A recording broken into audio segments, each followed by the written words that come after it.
Dear student, इस video lecture में हम लोग 12th क्लास बिहार बोर्ड के लिए जो रेनबो किताब है इससे प्रोज और पोएट्री से 400 से ज़्यादा मोस्ट इम्पॉर्टेंट ऑब्जेक्टिव क्वेश्चन कर रहे हैं। उसका ये 5वां वीडियो है और क्रैश कोर्स सीरीज का ये 14वां वीडियो है। तो इसके पहले जो भी सारा वीडियो मैं करवा चुका हूँ उसको आप ज़रूर देखिए, क्योंकि वहाँ पे आपको मोस्ट इम्पॉर्टेंट और सिलेक्टेड क्वेश्चन करवाए गए हैं। और 12th क्लास बिहार बोर्ड के लिए मैंने पूरे सिलेबस को कवर करते हुए गेस पेपर बनाया है। तो अगर आप इस गेस पेपर को डाउनलोड करना चाहते हैं तो वीडियो के डिस्क्रिप्शन बॉक्स में या फिर नीचे कमेंट बॉक्स में इनका लिंक मिलेगा, वहां से क्लिक करके आप इसे ले सकते हैं। तो चलिए आज हमारा क्वेश्चन स्टार्ट होता है। हमारा एक प्रोज है द अर्थ, जमीन। इस जो अर्थ है ना, इससे स्टार्ट हो रहा है हमारा आज का मोस्ट इम्पॉर्टेंट ऑब्जेक्टिव क्वेश्चन। और क्वेश्चन नंबर 141 कहता है कि the earth is a short story. तो पहली बात तो आप याद रखिएगा कि जो द अर्थ आपका जो प्रोज है यह एक शॉर्ट स्टोरी है which has been written by. अब ये किनके द्वारा लिखा गया है ये क्वेश्चन पूछ रहा है। तो यहाँ पे आंसर होगा आपका option B, H.E. Bates. Option B आपका राइट आंसर है। 142 नंबर क्वेश्चन है ही वाज बॉर्न इन। अब ये H.E. बेट्स के द्वारा बेट्स के लिए ये ही आया है। अब इनके बारे में पूछ रहा है कि ही वाज बॉर्न इन, इनका जो जन्म हुआ था नॉर्थहैम्पटन, ये छोटे जगह का नाम है, ठीक है। और ये कौन सा कंट्री में है, तो ये इंग्लैंड में। ऑप्शन डी ये इनका प्रॉपर प्लेस है जहाँ पे जन्म हुआ था। लेकिन आपके एग्जाम में जो क्वेश्चन पूछेगा वो सिर्फ इतना पूछेगा कि H.E. जो वेट्स जो है ना ये कहाँ से बिलोंग करते हैं। तो आपको बताना है इंग्लैंड से, ठीक है। आपको कंट्री का नाम बताना है। तो ऑप्शन डी आपका सही आंसर होगा। 143 नंबर क्वेश्चन इनकी बहुत ही फेमस वर्क्स है द पर्पल प्लेन। अब ये पूछ रहा है कि जो द पर्पल प्लेन जो रचनाएं हैं ये किनके द्वारा लिखा गया है। तो यहाँ पे तो आप आराम से आंसर कर दोगे option B H.E. Bets. But आपको याद रखना है कि जो द पर्पल प्लेन है ये लिखा गया है H.E. बेट्स के द्वारा। इसे आप कैसे याद रख सकते हैं, तो सिंपल सा बात है द अर्थ, अर्थ का मतलब है पृथ्वी, यहाँ पे अर्थ का मतलब है जमीन का एक टुकड़ा, जमीन।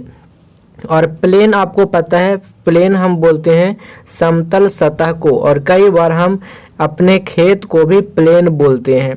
तो आप इससे एक दूसरे से ये अर्थ से रिलेट कर लीजिएगा प्लेन को। और याद रखना है कि इसके जो राइटर हैं ये H.E. बेट्स हैं, ठीक है। अगला क्वेश्चन है 144 number question the earth is a short story. ये तो पहले ही यहाँ पे भी मैंने बता दिया कि अर्थ जो है एक शॉर्ट स्टोरी है। लेकिन यहाँ पे पूछ रहा है कि जो शॉर्ट स्टोरी है ना ये किनके बारे में है। तो ये जो पूरी की पूरी जो शॉर्ट स्टोरी है एक फार्मर के बारे में है। तो ऑप्शन बी यहाँ पे सही आंसर होगा। 145 नंबर पूछ रहा है कि what is the name of the farmer of the earth.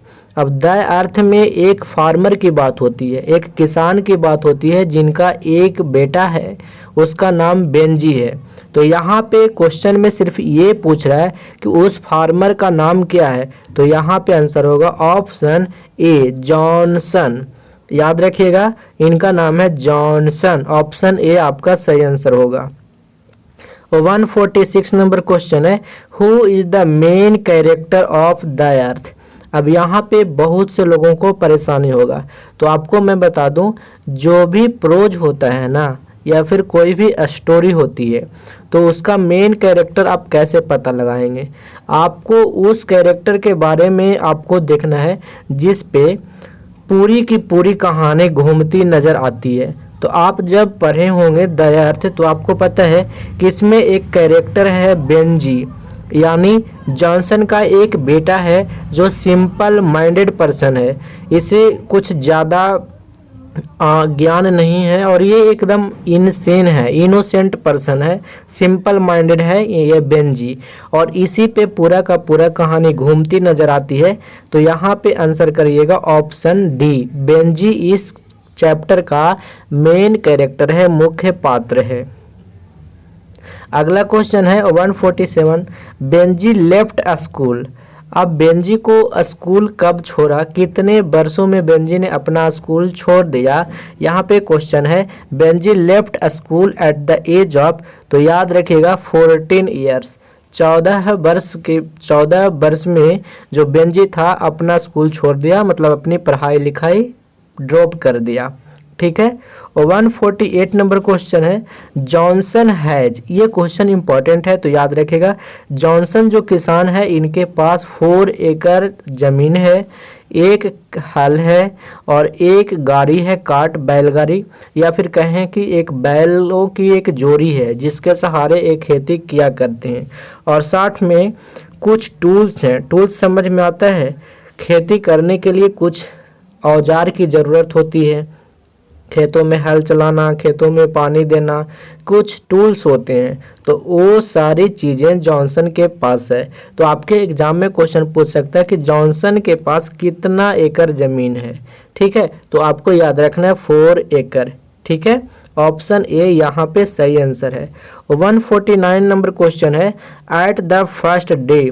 अब आपको याद होगा जब आपने प्रोज पढ़ा है तो होता ये है कि जॉनसन अपने बेटा के लिए बहुत ज़्यादा चिंतित होता है, और उसके जो सन है ना बेंजी, वो कुछ करना नहीं जानता, कुछ करना नहीं चाहता, बिल्कुल आलसी है, बिल्कुल अजब टाइप का है। तो वो हर एक डॉक्टर के पास ले जाता है, तो एक डॉक्टर बताता है कि इसे कुछ काम करवाइए, इन्हें कुछ काम दीजिए, और वो सजेशन देता है कि इन्हें कुछ मुर्गियों का बिजनेस करवाइए। तो वहीं से ये क्वेश्चन बनता है कि पहला दिन, मतलब जब बिजनेस की शुरुआत होती है, तब बेंजी अब कितने मुर्गियों को वो बिजनेस के लिए लाया था, या फिर कितने मुर्गियों से वो बिजनेस की शुरुआत किया। तो याद रखिएगा 10 और डजन एग्स, एक्चुअली अंडों से शुरुआत किया था। तो यहाँ पे याद आपको रखना है 10-12 अंडे, है ना, पहला क्वेश्चन। अब दूसरा क्वेश्चन, ये कौन किया था, तो ये बेंजी किया था, ऑप्शन डी यहाँ पे सही आंसर है। 150 नंबर क्वेश्चन है when Benji will be 21 years old. अब बेंजी के जो पिताजी हैं जॉनसन की पत्नी यानी बेंजी की माताजी, ये दोनों बेंजी के लिए एक अकाउंट खोलते हैं और उसमें कुछ पैसे जमा करते हैं बेंजी के लिए, और वो कहते हैं कि 21 वर्ष की उम्र जब तुम्हारा हो जाएगा तब तुम्हें जो बैंक है पैसा देगा या फिर इंटरेस्ट देगा। तो यहाँ पे आंसर होगा when Benji will be 21 years old. ये भी याद रखिएगा, पूछ देगा कितना साल में। The bank will give interest, ये सेम लाइन आपके प्रोज में लिखा हुआ है। तो यहाँ पे आंसर होगा 150 नंबर का ऑप्शन ए। चलिए 151 नंबर क्वेश्चन है who was the real owner of land. अब जो देखिए वो जमीन है जिस पे खेती किया करते हैं बेंजी के पिताजी जॉनसन, तो कहता है कि उसका रियल ऑनर कौन है, मतलब उसका रियल में मालिक कौन है। वो किराए पर लेकर खेती किया करते थे पहले। ठीक है, तो यहाँ पे आंसर होगा ऑप्शन ए सैंडर्स। याद रखिएगा ऑप्शन ए आपका सही आंसर है, सैंडर्स। नेक्स्ट है who was the wife of Benji.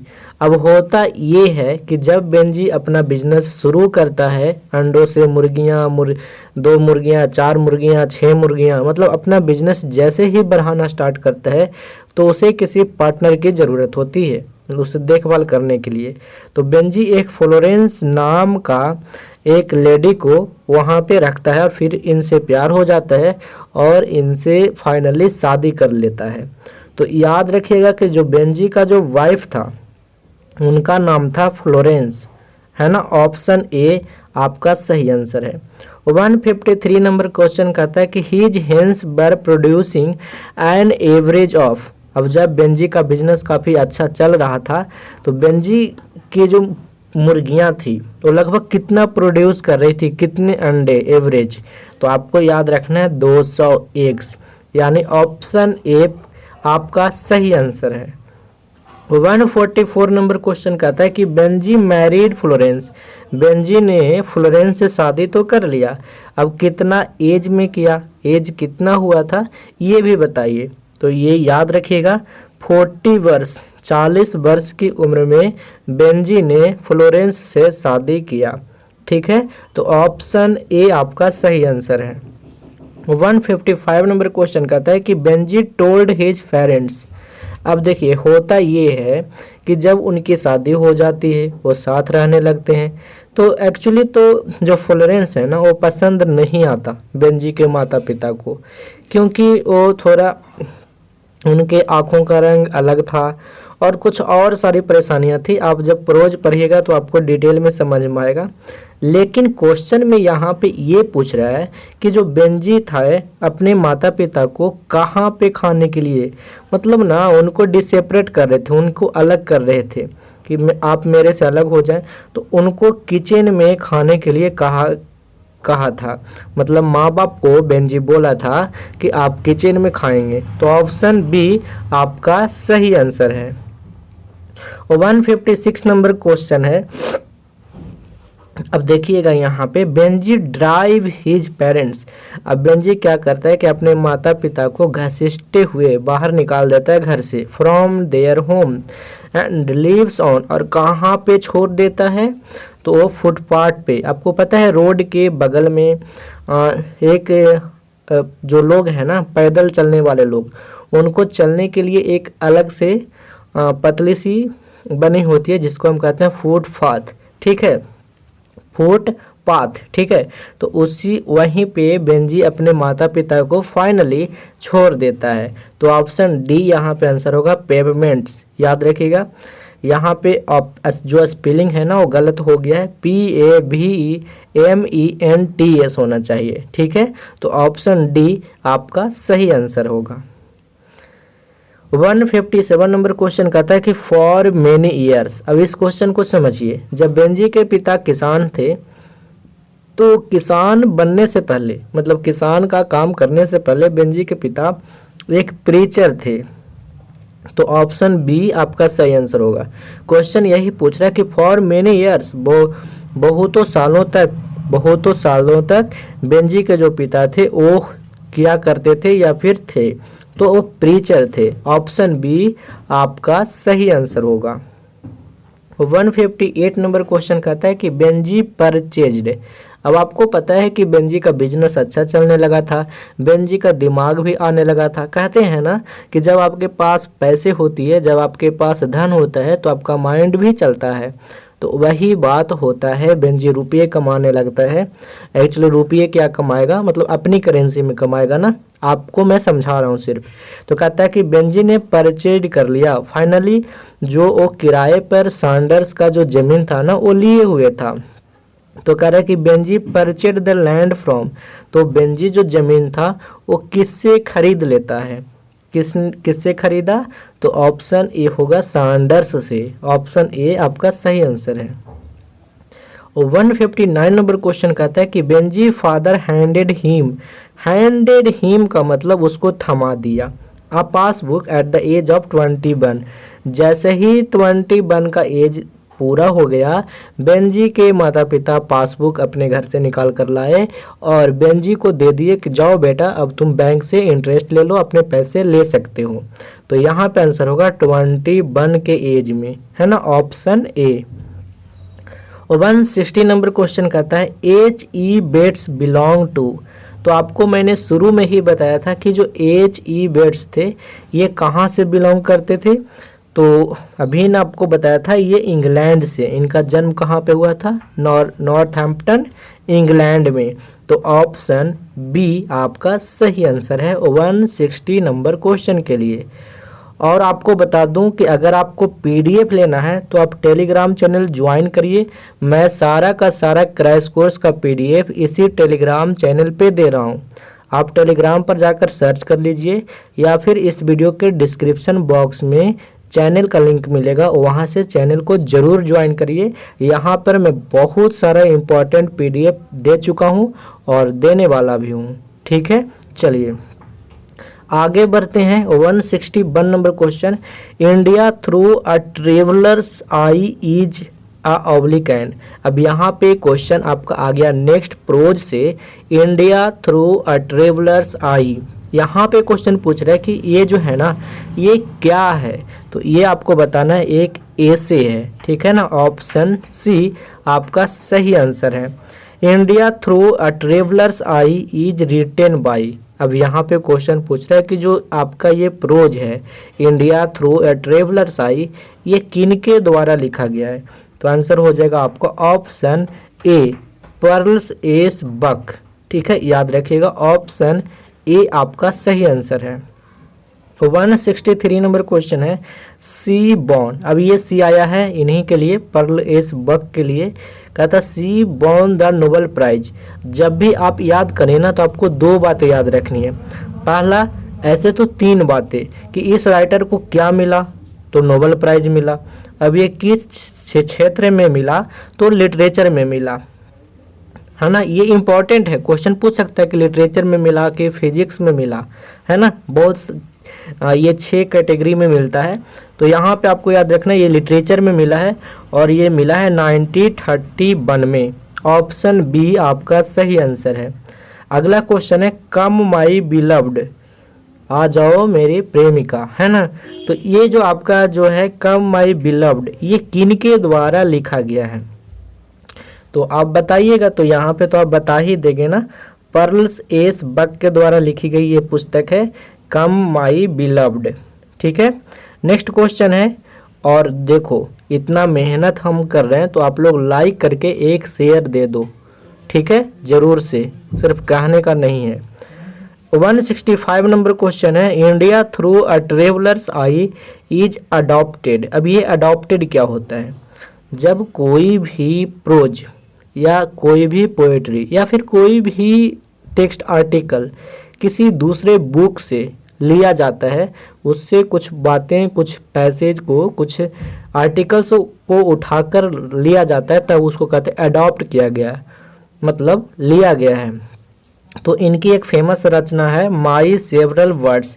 यही किताब में से ये जो आपको ऐसे पढ़ने के लिए दिया गया है इंडिया थ्रू अ ट्रेवलर्स आई, ये इसी किताब से लिया गया है। तो यहाँ पे आंसर होगा आपका ऑप्शन ए। दूसरा क्वेश्चन है मतलब 166 number question, Kashmir was invaded. तो यहाँ पे पर्ल एस बक कहती है अपनी प्रोज में कि जो कश्मीर है जिसको आक्रमण किया गया था वाइट बर्बेरियन इन्वेडर्स के द्वारा। वाइट का मतलब गोरे और बर्बेरियन ऐसे पर्सन को बोला जाता है जो कि जिनका कोई धर्म नहीं होता। ये सिर्फ ना ये आप मानवता से दूर होते हैं, मतलब असभ्य होते हैं, कल्चरल नहीं होते हैं, सिविलाइज्ड नहीं होते। तो यहाँ पे आंसर होगा ऑप्शन ए। 167 नंबर क्वेश्चन है Pearl S Buck praised. Praised का मतलब प्रशंसा की है। तो पर्ल एस बक जो हैं ये प्रशंसा किए किनकी, भारतीय लोगों की, इंडियन पीपल को और उनके नियमों को। तो पर्ल्स एस बक जब भारत में भ्रमण कर रहे थे तो उन्होंने भारत की जो सुंदरता है वो गांव में, शहरों में जो शालीनता है, जो हमारी कल्चर है, जो हमारी ट्रेडिशन है, जो हमारी संस्कार है, जो हमारी सभ्यता है, उसको बहुत ही करीब से देखा। और उसको देखने के बाद पर्ल एक वक्त इंडियन पीपल को ना प्रशंसा करती है। तो आपको याद रखना कि इंडियन पीपल को और उनके नियमों को, रूल्स को। ऑप्शन ए आपका सही आंसर है। 168 नंबर क्वेश्चन है Pearl S Buck visited India. अब यहाँ पे याद रखिएगा पर्ल्स एस बक बताती है अपने प्रोज में कि जब मैं इंडिया विजिट कर रही थी तो जब गांव में जाती थी ना तो वहाँ तो गांव में मैं किसानों को देखा करती थी। तो यहाँ पे याद रखिएगा Pearls S Buck visited India to see the farmers in village. यहाँ पे कहने का मतलब, किसानों को देखने का मतलब, किसानों को ऑब्जर्व किया करती थी कि वो किस हालात में है, उनके ट्रेडिशन क्या है, उनकी कल्चर कैसा है, उनका व्यवहार कैसा है। ठीक है, और शहरों में इंटेलेक्चुअल्स लोगों को देखा करती थी। ठीक है, तो ये भी याद रखना है। यहाँ पे इस क्वेश्चन के लिए सही आंसर है ऑप्शन सी। 169 नंबर क्वेश्चन है, Pearl S Buck came to know, मतलब Pearl S Buck India I, came to know about India through Buddhism. तो यहाँ पे आंसर है ऑप्शन ए, बुद्धिज्म से जानकर इंडिया घूमने का मन बनाई पर्ल्स एस बक। ठीक है, नेक्स्ट क्वेश्चन है, for all the ills of India. यहाँ पे समझिएगा, यहाँ पे क्वेश्चन कह रहा है कि इंडिया में कितनी ही बुराइयाँ हो। For the all ills of India का मतलब कि इंडिया में हर एक खामियों के लिए, हर एक बुराइयों के लिए ये जो राइटर्स है ये ब्लेम्स करती है इंग्लिश रूलर्स का। जो अंग्रेज लोग इंडिया में रूल किए उन रूलर्स को ब्लेम करती है कि जो इंडियन पीपल की जो प्रॉब्लम्स आई, जो आई है इंग्लिश रूलर्स के लिए, मतलब अंग्रेजों के कारण। तो यहाँ पे आंसर होगा ऑप्शन ए। अब चलते हैं 171 नंबर क्वेश्चन। कहता है द लेसन, लेसन का मतलब टीचिंग, मतलब सीख, क्या आपको सीखने को मिला। तो कहता है कि the lesson of non violence. तो कहता है कि अहिंसा का जो लेसन है ना, अहिंसा से हमें जो सीख मिलती है ये सीखनी चाहिए किन से। तो ये इंडिया के लोगों से, इंडियन से या फिर इंडिया से सीखनी चाहिए। ठीक है, तो यहाँ पे आंसर है ऑप्शन ए। 172 नंबर क्वेश्चन है, the family doctor of pearl. अब यहाँ पे याद रखिएगा, इस प्रोज में जो पर्ल है ये एक फैमिली डॉक्टर की बात करती है, मतलब इनके फैमिली में एक डॉक्टर हैं उनकी बात करती है। तो ये कहाँ से बिलोंग करते हैं, तो ये इंडिया से बिलोंग करते हैं। ठीक है, तो याद रखिएगा ऑप्शन ए आपका सही आंसर है।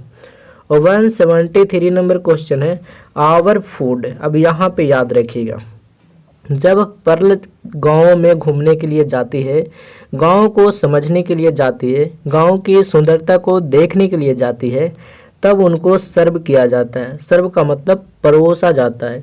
जब आप किसी पर्सन को कोई चीज़ खाने के लिए देते हैं तो आप उसको सर्व करते हैं, उसको परोसते हैं, उस डिश को, उस भोजन को। तो यहाँ पे कहते हैं कि आवर फूड, जो हमारा जो भोजन था ना ये परोसा गया था एकदम ताज़ा ताज़ा केले के पत्ते पर, है ना। तो यहाँ पे उन्होंने जो देखा वो देखकर वो बहुत आश्चर्यचकित हो गई, और वो कहती है कि आज भी भारत के गांवों में जो सुंदरता है इस रूप में देखी जा सकती है कि भारत के लोग आज भी प्लेटों की बजाय हमें ग्रीन वेजिटेबल्स, जो बनाना की जो पत्तियां था उस पर भोजन खिलाए, मतलब उस पर भोजन हम लोगों को परोसा गया था। तो यहाँ पे आंसर है ऑप्शन ए।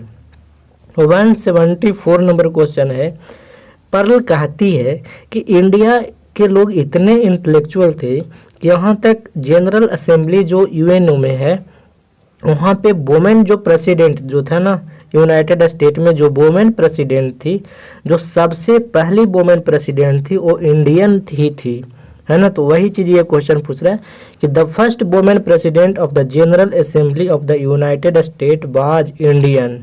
तो ऑप्शन बी आपका सही आंसर है। 175 नंबर क्वेश्चन कहता है कि a young friend of the writer. Writer means वही पर्ल की बात कर रहा है कि जो एक यंग फ्रेंड है इस राइटर का, जिनकी शादी हुई थी मैरिड टू।